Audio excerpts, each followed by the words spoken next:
నమస్తే, welcome to talking point with me కవిత.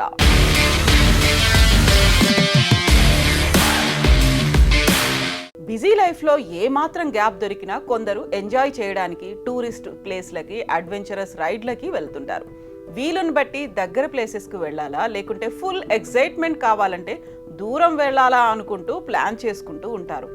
అయితే ఇప్పటికే కొన్నిసార్లు వెళ్లాల్సిన ప్లేసెస్ బోరింగ్గా అనిపిస్తూ ఉంటాయి. కానీ ఇప్పుడు చెప్పుకోబోయే ప్రాంతం మాత్రం పాతదే అయినప్పటికీ సరికొత్తగా కనిపిస్తోంది.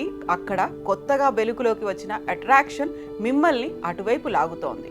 హైదరాబాద్ దగ్గరలోనే ఆ ప్రదేశం ఉండడం మరింత విశేషం.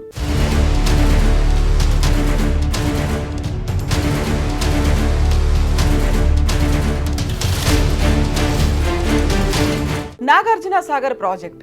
ఈ టూరిస్ట్ ప్లేస్ గురించి ఎవరికి పెద్దగా పరిచయం చేయాల్సిన అవసరం లేదు. కానీ అక్కడ కొన్ని ద్వీపాలు ఇప్పుడు స్పెషల్ అట్రాక్షన్గా మారాయి.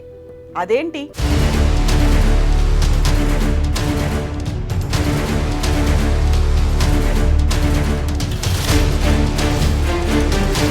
నాగార్జున సాగర్ బ్యాక్ వాటర్ తగ్గడంతో కొన్ని ఐలాండ్స్ బయటపడ్డాయి. ఇప్పుడు అవి పర్యాటకులను విశేషంగా ఆకర్షిస్తున్నాయి. నల్గొండ చుట్టూ దట్టమైన నల్లమల అడవులు, పక్షుల కిలకిలారావాలు మనసుకు ఉల్లాసాన్ని కలిగిస్తాయి. నిశ్శబ్ద ప్రకృతిలో ఆకాశాన్ని అందుకోవాలనుకునే ఎత్తైన పచ్చని కొండల్ని, నీలి జలాల్లో తన అందాన్ని చూసుకునే నీలాకాశాన్ని, ఆ పచ్చని కొండల్ని, తెల్లని మేఘాలను ప్రతిబింబిస్తూ నిశ్చలంగా కదులుతున్న కృష్ణమ్మ సౌందర్యాన్ని ఆస్వాదిస్తూ సాగే పడవ ప్రయాణం ఓ అద్భుతం. మధ్యలో పచ్చని ద్వీపాలు కనువిందు చేస్తాయి.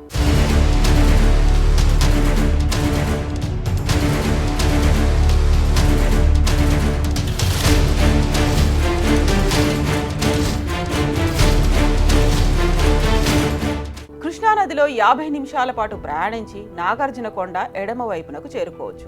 దీన్నే నందికొండ అంటారు. ఏటా ఇక్కడికి చేరుకునేందుకు పర్యాటకులు ఆసక్తి కనబరుస్తారు. బౌద్ధాన్ని ప్రపంచానికి పరిచయం చేసి నందికొండలో ఒక విశ్వవిద్యాలయాన్ని స్థాపించి ఆయుర్వేద వైద్యంతో చరిత్ర సృష్టించిన ఆచార్య నాగార్జునుడు నడయాడిన నేల అది.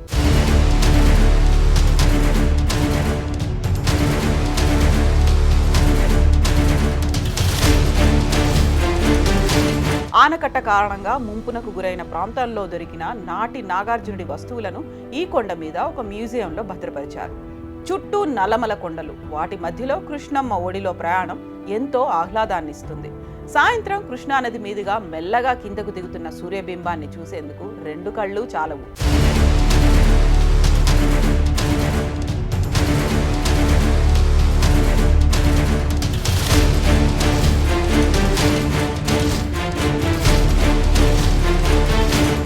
ఇప్పుడు సాగర్ బ్యాక్ వాటర్లో బయటపడ్డ ద్వీపాలు కూడా ఈ ప్రాంతంలో మరో ప్రత్యేక ఆకర్షణగా మారాయి.